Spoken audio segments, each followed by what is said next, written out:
hukum pidana adalah hukum yang paling buruk. Kalau kemudian itu dipegang oleh orang-orang yang buruk, ya semakin buruk. Iya, jadi jadikanlah masyarakat jadi masyarakat pemaaf, masyarakat yang penyejuk, jangan jadikan masyarakat jadi masyarakat pendendam.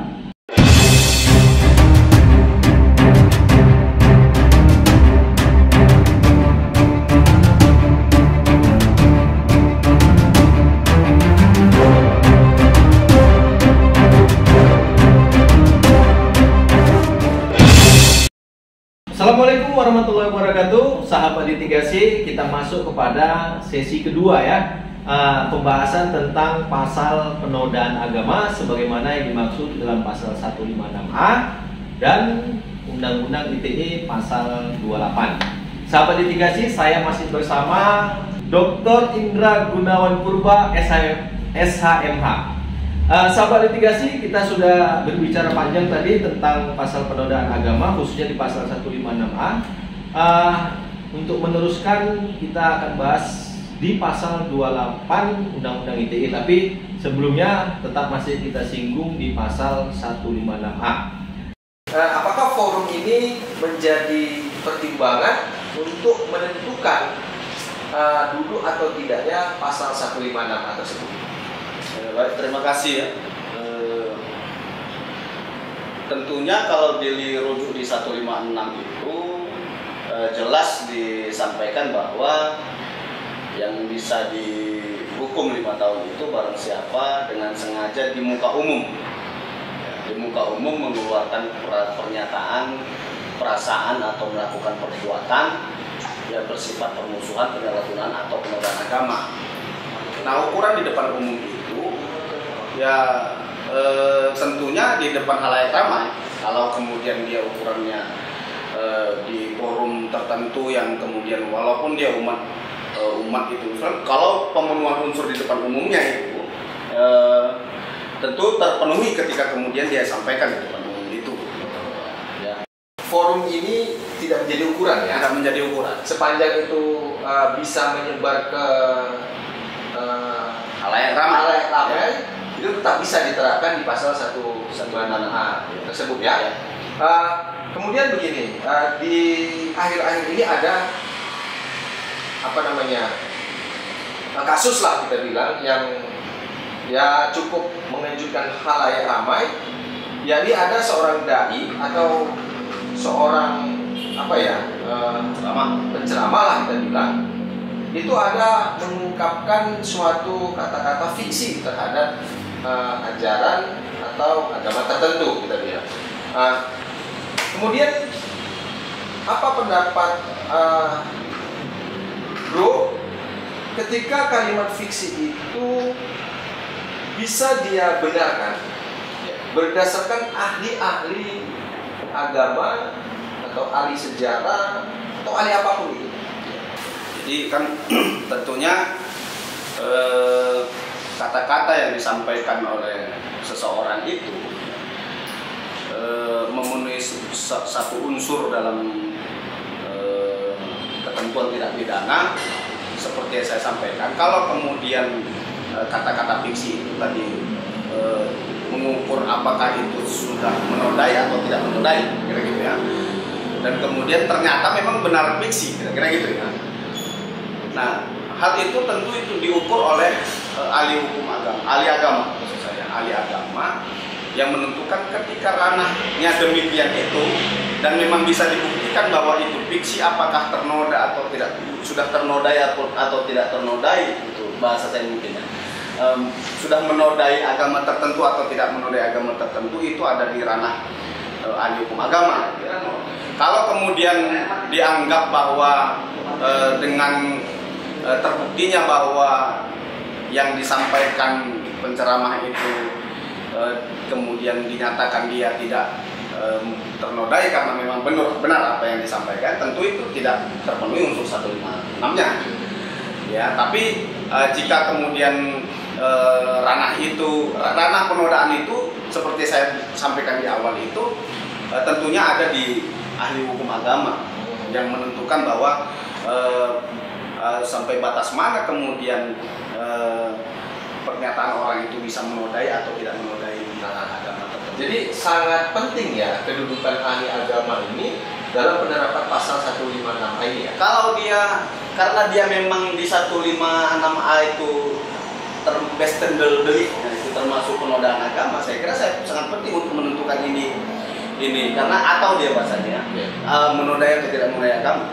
Kemudian gini bro, dalam satu acara atau kegiatan, seminar atau apapun itu, judulnya perdebatan antara umat beragama. Itu kan kita sering lah mendengar itu. Nah, tentunya ketika terjadi perdebatan itu pastinya menyudutkan ya agama tertentu lawan bicaranya gitu ya.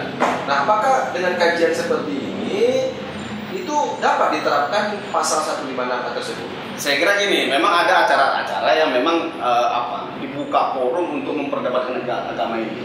Saya sudah sampaikan di awal tadi bahwa berbeda pandangan terhadap suatu agama itu sah-sah saja.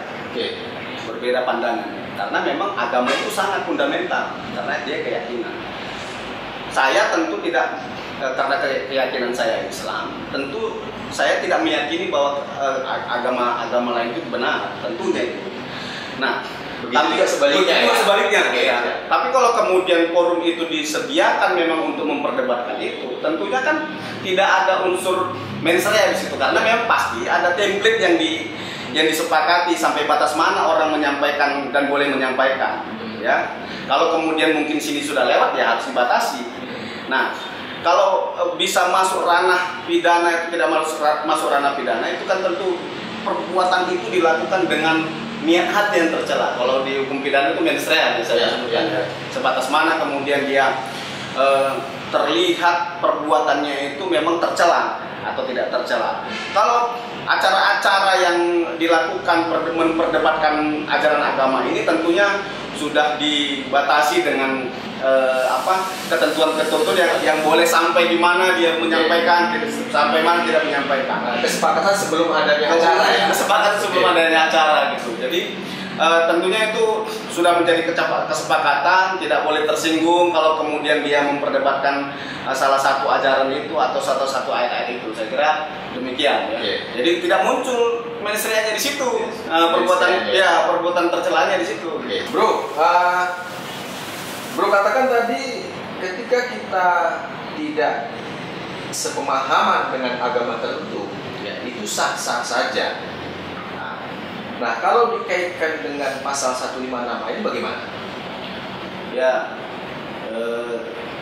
memilih agama yang diyakininya itu kan hak konstitusional, ya, karena itu hak dasar agama yang tentunya ada yang diakui di Indonesia. Sehingga kemudian berbeda keyakinan terhadap agama lain itu tentunya ya hak konstitusional seorang, itu maksud saya. Yang dilarang itu kalau 156A itu adalah sengaja di muka umum menceritakan, menganjurkan dan mengusahakan dukungan umum. Nah, itu yang disampaikan itu. Kemudian mengeluarkan perasaan dan melakukan perbuatan yang kemudian pada pokoknya bersifat permusuhan. Kemudian dengan kemudian menyampaikan sesuatu yang sifatnya bersifat permusuhan, kemudian bersifat penodaan dari suatu agama yang dianut di Indonesia. Jadi berbeda keyakinan itu sah-sah saja, gitu ya, karena memang memiliki keyakinan terhadap agama tertentu itu hak konstitusional seseorang, dijamin oleh Undang-Undang Dasar 1945 dan konstitusional kita. Ya. Tapi kemudian menganjurkan untuk kemudian menyampaikan pernyataan-pernyataan atau perbuatan-perbuatan yang kemudian bisa menimbulkan ketidaktertiban umum itu yang kemudian dilarang. Bukan berarti ketika kita mendakwai, kalau bahasa Muslim mendakwai seseorang tentang agama kita, kita katakan supaya dia masuk memeluk agama kita. Nah, apakah itu bisa dikatakan 156A tadi? Saya kira gini ya, mungkin membandingkan agama satu dengan agama lain di kelompoknya tertentu ya, supaya kemudian menguatkan kelompok tertentu itu ya sah-sah saja kemudian ketika itu dikonsumsi kita ya. Tentunya setiap agama kan harus diyakini bahwa agama yang atau keyakinan yang dianutnya itu adalah keyakinan yang benar, tentunya begitu. Kalau dia menganut agama tertentu atau keyakinan tertentu, karena memang dia percaya bahwa agama itu ada keyakinan tertentu, itulah yang paling benar ketimbang keyakinan-keyakinan yang lain atau agama-agama yang lain. Saya kira itu sah-sah saja, ya itu hak dari setiap individu berkenaan dengan itu sesuai dengan keyakinan gitu, karena itu dilindungi oleh konstitusi. Nah kemudian kita kaitkan dengan pasal 28 Undang-Undang ITE, Bro. Apa sebenarnya perbuatan penodaan agama ini dapat dijerat dengan pasal 28 Undang-Undang ITE tersebut? Undang-Undang ITE ini tentunya spesialis dari ketentuan KUH pidana, spesialis dari ketentuan umumnya yaitu KUH pidana. Nah, 28 ayat 2 itu menyebutkan setiap orang dengan sengaja dan tanpa hak kemudian menyebarkan informasi yang tujuannya yang ditujukan untuk menimbulkan rasa kebencian, ya, atau permusuhan individu dan atau kelompok masyarakat tertentu berdasarkan suku, agama, ras dan antar golongan, ya. Nah, tentunya kalau kita dalami 28 ayat 2 ini, Undang-Undang ITE itu, ya, 28 ayat 2 ini lebih ke menyebarkan rasa kebencian, ya, atau ujaran kebencian. Ujaran kebencian itu bisa terhadap atau masyarakat tertentu atau suku tertentu atau agama tertentu. Jadi agama itu salah satu dari bagian itu, ya.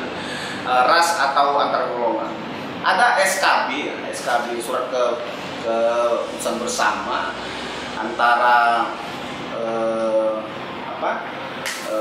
Kementerian Komunikasi dan Informasi, Jaksa Agung dan Kepala Kepolisian Republik Indonesia tahun 2021 berkenaan dengan pedoman implementasi dan atas pasal-pasal tertentu di Undang-Undang ITE ini, ya. Nah, khusus di pasal 28 itu disampaikan bahwa berkenaan dengan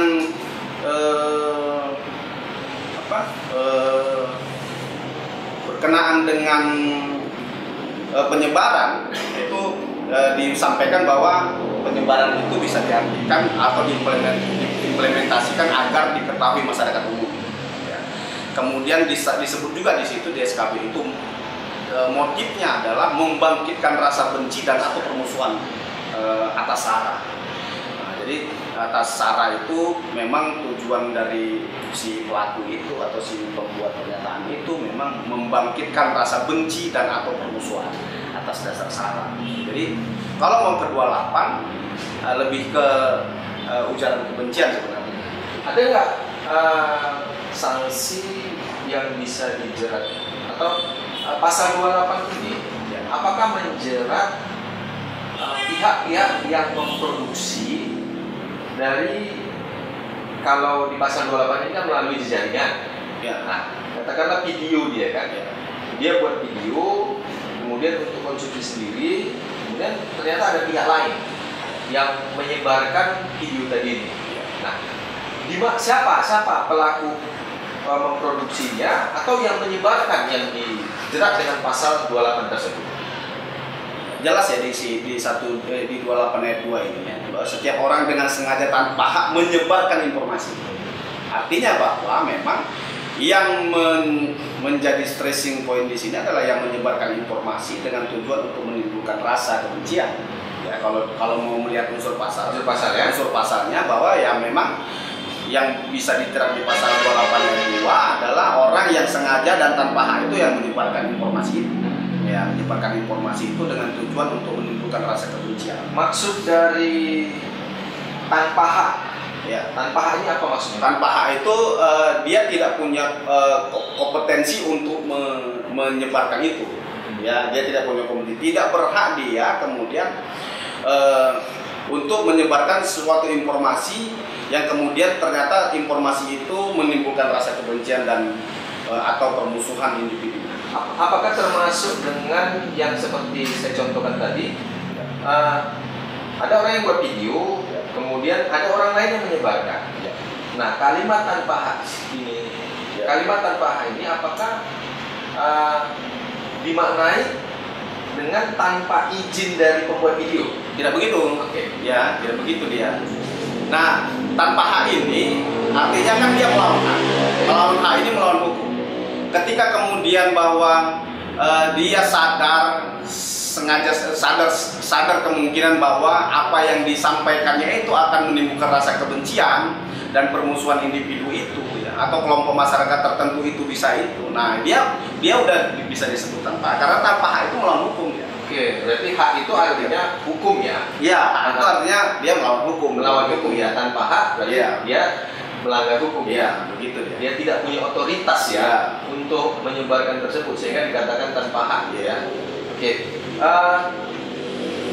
Pasal 28 ini sebenarnya kalau Bro lihat dengan Undang-Undang ITE ini kan ada persepsi di tengah-tengah masyarakat, di tengah diskusi-diskusi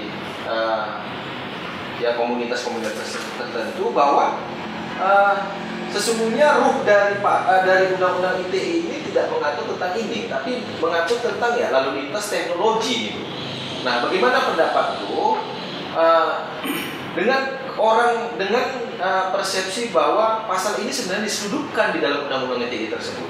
Munculnya Undang-Undang ITE ini memang kan tujuannya untuk menertibkan kita bermedia sosial, sehingga kemudian bermedia sosial itu muncul kemaslahatan kesejahteraan masyarakat, tidak kemudian dengan bermedia sosial itu terjadi kegaduhan, kira-kira gitu ya. Kalau kemudian ada orang berpendapat bahwa 28 ayat 2 ini disudutkan, saya kira ini membatasi orang supaya kemudian menyebarkan informasi itu janganlah ditujukan untuk menimbulkan rasa kebencian terhadap kelompok tertentu dan permusuhan kelompok tertentu. Kalau kemudian ada hal-hal yang demikian itu ya jangan dipublikasikan ya, atau kemudian bisa mungkin edit gitu, atau sebelum kemudian disebarkan itu ditimbang-timbang dulu. Bro, pasal 28 ini bro, ketika misalnya aku memproduksi suatu video, kemudian ini tujuanku sebenarnya untuk koleksi pribadiku. Ya. Katakanlah video itu memang dapat dikatakan penyebaran kebencian. Nah kemudian ini sebenarnya nggak ada maksud aku untuk menyebarkan ini ke publik. Tapi ternyata itu tersebar. Bagaimana hukum pidana memandang ini? Ya, kalau di hukum pidana kan dia bisa kemudian, kalau dia pelaku ya, di konteks pelaku, apakah kemudian si penyebar, si orang yang ada di dalamnya itu kemudian bisa dipersalahkan atas konten yang sebenarnya disampaikan oleh orang lain, bukan dia kan? Tentu ada untuk kemudian dia tidak bisa terjerat terhadap pasal itu, tentu ada yang harus bisa dilakukan. Nah kan kemudian ada itikat buruk dan itikat baik ukurannya. Ketika kemudian dia tahu bahwa tersebar, walaupun dia walaupun kemudian bukan dia yang menyebarkan, terus kemudian dia mengklarifikasi bisa, gitu ya. Atau kemudian dia buru-buru melakukan perbuatan apa yang kemudian membuktikan bahwa dia sebenarnya tidak memiliki itikat buruk untuk menyebarkan, bahwa ini untuk koleksi pribadi. Nah kalau kemudian dia membiarkan, tentunya itu kan akan menjadi akan menjadi penilaian tersendiri terhadap apa yang dilakukan. Bahwa kemudian dia sadar betul bahwa sesuatu itu bisa menimbulkan kegaduhan, pernyataannya bisa kemudian membuat ketidaktertiban umum, terus kemudian dia membiarkan itu, ya dia dianggap sengaja sebagai suatu ucapan, saya kira gitu ya. Dan walaupun dia sengaja bukan sebagai maksud, ya. Artinya walaupun ketika dia membuat video itu sebenarnya dia sudah memprediksi, bisa memprediksi dengan pengetahuannya kan, dengan pengetahuannya ini berpotensi akan tersebar itu ke halayak ramai ya. Jadi walaupun demikian tetap hukum pidana itu bisa menjangkau itu ya. Dengan teori-teori apa tadi bro? Teori sengaja sebagai kemungkinan. Teori sebagai kemungkinan ya. Teori kesengajaan dari situ. Ya, teori sengaja itu ada dua. Sengaja sebagai maksud dan kehendak dan membayangkan. Kalau sengaja sebagai maksud itu kehendak. Memang maksudnya dan dia menghendaki akan perbuatan itu. Kalau membayangkan dia insaf kemungkinan. Jadi dia bisa membayangkan bahwa ketika kemudian dia lakukan itu akan terjadi apa? Ada kemungkinan ya, kemungkinan akan tersebar, kemungkinan pasti kan, kemungkinan pasti akan tersebar dan menjadikan dan mengakibatkan kebencian dan permusuhan ya, mengakibatkan tidak ketertiban umum, terjadi ketidaktertiban umum ya, kaitannya dengan pasal 56 juga ya, 156 ya kaitannya. Jadi 128 ini sangat berkaitan dengan pasal 156 itu ya, karena saya kira ini perluasan dari 156A, perluasan itu ya. Karena hampir sama dia, kalau bahasa dia bersifat permusuhan dan penyalahgunaan. Kalau di sini dia kan di 28 itu ya kan sengaja tanpa informasi untuk menimbulkan rasa kebencian dan permusuhan. Jadi bersifat permusuhan, kemudian dia di sini menimbulkan rasa kebencian atau permusuhan individu atau kelompok. Jadi dia lebih ke spesialisnya lah di pasal 28 ya. Ayat bro, balik bro, kebencian ini bagaimana mengukurnya kira-kira? Dalam apa ya? Dalam hukum pidana itu ada nggak pengertian atau teori atau? Memang dia kan kalau di hukum pidana dalam undang-undang tertentu itu dia diukur apa ya? Definisi tentang kebencian itu apa? Ya, tapi kalau kemudian rasa kebencian itu tentunya bisa dilihat dari si pelapor yang kemudian mungkin gitu ya, merasa kemudian dia tergerak hatinya, ini aku dengan pernyataan ini muncul rasa kebencian ya. Itu ya. Gitu. Jadi dari pelapor ini ya, pelapor ini yang bisa salah satu sebagai apa ya, ukuran ya. Iya, makanya biasanya kalau di 28 ayat 2 ini pelapornya nggak satu dia. Sebetulnya kenapa pelapornya nggak satu? Biasanya begitu ya, supaya kemudian ya bukan aku aja yang benci, ada beberapa orang yang kemudian keberatan terhadap itu. Iya. Untuk menguatkan ya. Untuk menguatkan dia rasa kebencian ya, rasa permusuhan ya. Apa kira-kira saran bro sebagai ya apalah dosen hukum pidana yang konsen mendalami hukum pidana ini supaya memang persoalan-persoalan penodaan agama ini jangan sensitif gitu kan ya, jangan langsung dilakukan upaya hukum pidana karena hukum pidana ini kan ultimum remedium. Apa saran-saran bro supaya ya tidak terlalu tidak terlalu lebar lah perbedaan, khususnya perbedaan antar umat beragama ini. Pertama bahwa kita merindukan kedamaian. Kita bisa hidup berdampingan walaupun berbeda keyakinan. Berbeda keyakinan tidak membuat kita kemudian tidak bisa bermasyarakat, harusnya begitu. Di kita juga agama kita yang saya yakini bahwa lakum dinukum, bagimu agamamu dan bagiku agamaku. Nah, konsep itu sebenarnya sudah ada di Islam, sehingga kita berharap sebenarnya permasalahan-permasalahan penodaan agama ini tidak muncul dan tidak langsung masuk ke ranah pidana. Ada upaya-upaya yang dilakukan oleh pihak-pihak pemangku kepentingan berkenaan dengan, karena agama ini kan sensitif. Saya sampaikan di awal bahwa agama ini keyakinan mendasar dari seseorang. Nah, ketika kemudian ini sudah terjadi gesekan dan ini meluas, tentunya akan jadi jadi muncul ketidaknyamanan ketika kemudian itu jadi presiden di tengah masyarakat. saya berharap sebenarnya ya janganlah hukum pidana itu dijadikan premium review. Iya. Ya, Karena jadikan di depan dia. Iya, kalau premium review jolim pasti jolim. Ya. Karena kalau apa-apa di pidana itu ya membuat mendidik masyarakat ini menjadi masyarakat pendendam. Karena muncul dendam. Kau bisa buat itu, kau bisa buat itu. Jadi bagi pemuka-pemuka agama juga, saya kira ini jadi tanggung jawab kita bersama. Ya.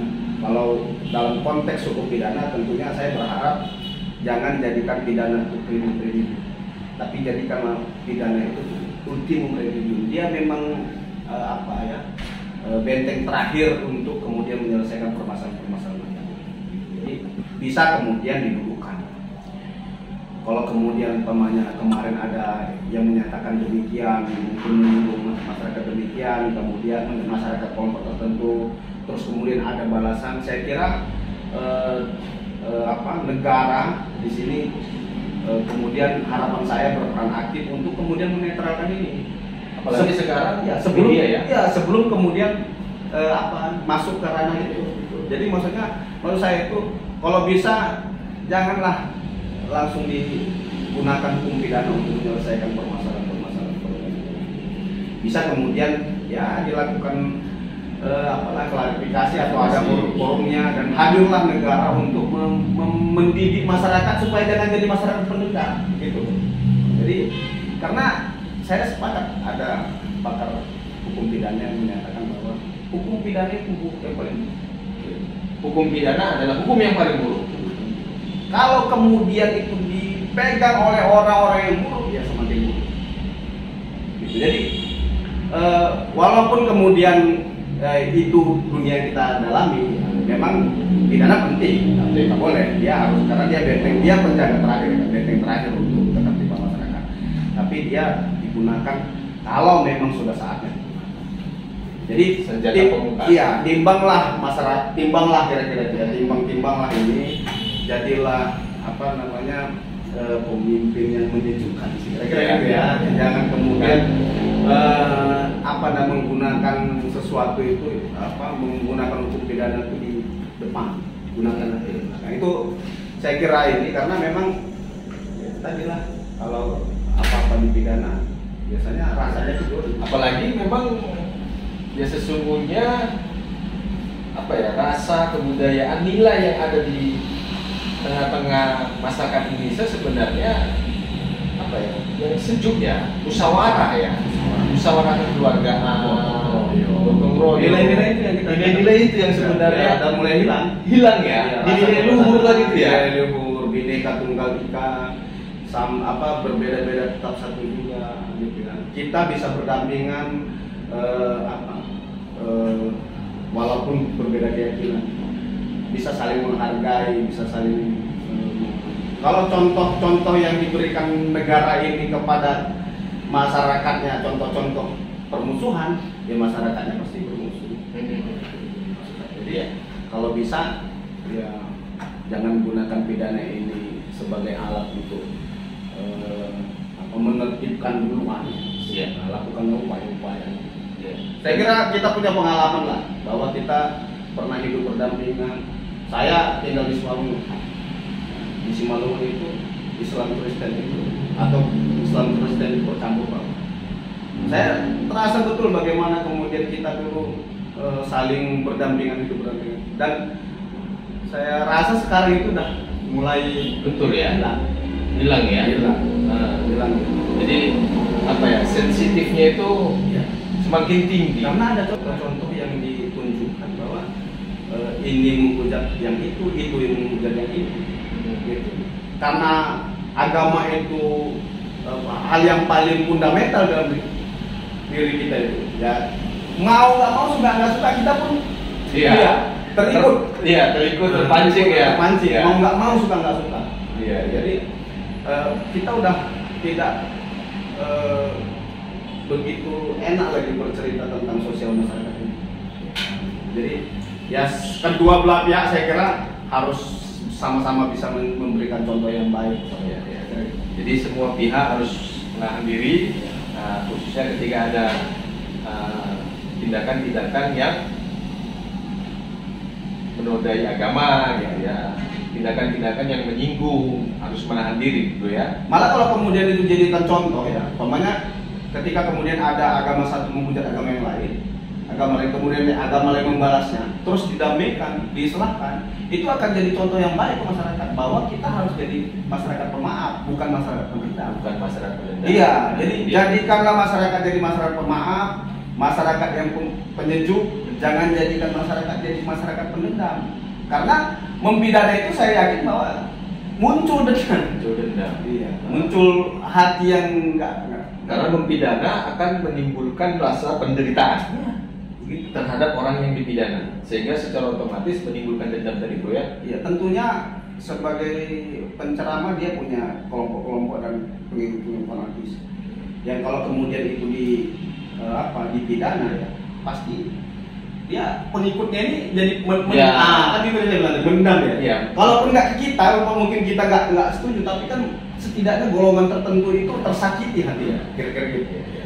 Nah kalau demikian juga mungkin di agama lain, dia pasti punya pengikut dan pengikut dan kelompok fanatis, gitu ya. Kalau kemudian dia disakiti, tapi tentunya masyarakat ini, ya, jadi pengikutnya jadi merasa tersakiti.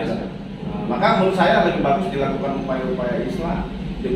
Berilah contoh kita masyarakat ini contoh yang baik. Kira-kira gitu ya. Jadi rekonsiliasi nasional ini perlu. Kiranya gitu. Jadi kerukunan antara umat beragama harus lebih dikuatkan. Kan ada forumnya itu, forum antar umat beragama. Saya kira itu lebih dikuatkan ya. Itu lebih lebih difungsikan.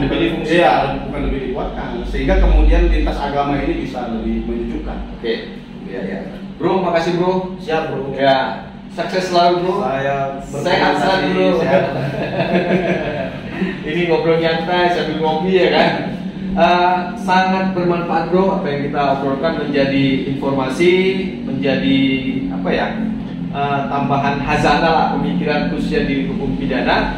Dan yang tadi nih pernyataan yang terakhir ini bahwa memang hukum pidana ini adalah hukum yang paling buruk dan hukum pidana adalah ultimum remedium. Jangan dijadikan premium remedium. Ya. Artinya pilihan terakhir kalau memang harus lakukan pidana, nanti lebih baik kita rekonsiliasi kayak gitu ya. Saling maafkan, jangan menjadi warga yang pendendam. Jangan ajari masyarakat ini jadi masyarakat pendendam ya. Bagus menjadi masyarakat pemaaf. Oke, sahabat litigasi, itulah tadi diskusi, bincang-bincang santai dengan guru saya, ya kan, saudara saya, Bung Dr. Indra Gunawan Purba SHMH. Mudah-mudahan bermanfaat. Di lain sesi mungkin kita akan berdiskusi lagi tentang hukum pidana dengan isu-isu yang lain yang tidak kalah menariknya. Kami berdua bro ya, kalau ada kekurangan, ada kesalahan, kami berdua mohon dimaafkan gitu ya bro ya. Karena memang manusia ini tidak lepas dari kesalahan dan kehilapan, silap dan salah ya. Oke, sahabat litigasi, demikian saja video kali ini. Wassalamualaikum warahmatullahi wabarakatuh.